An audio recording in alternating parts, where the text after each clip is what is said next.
जय मां Saraswati recording studio से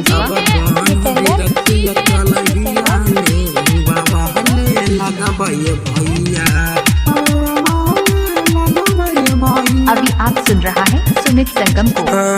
भूखल बानी बरतिया हो, आवा देखा दिया रतिया हो।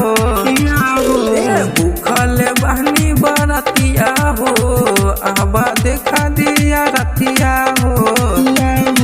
सब दुख हो जाई बलहिया, अब बन दी रखिया कलहिया में बाबा ले लगवाए भैया।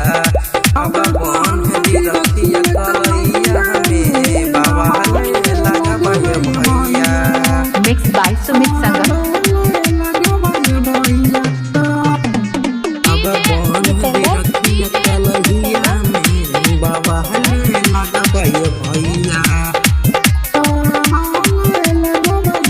जय मां सरस्वती रिकॉर्डिंग स्टूडियो सिसवा। आई बहन के पावन परबिया अबेला साले भर पे हो।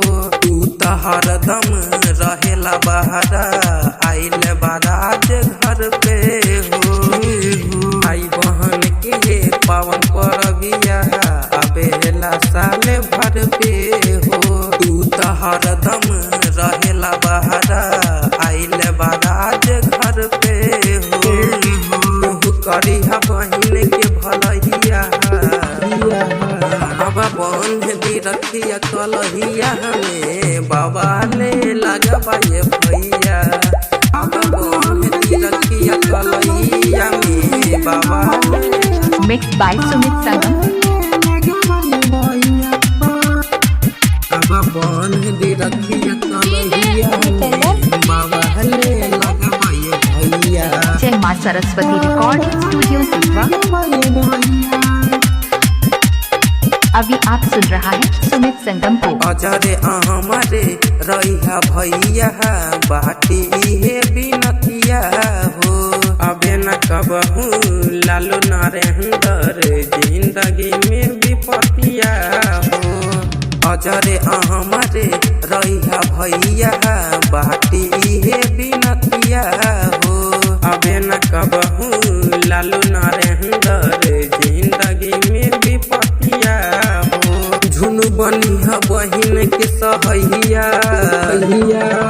अब बंध दी रखिया कलहिया में हे बाबा ले लगवाए भैया।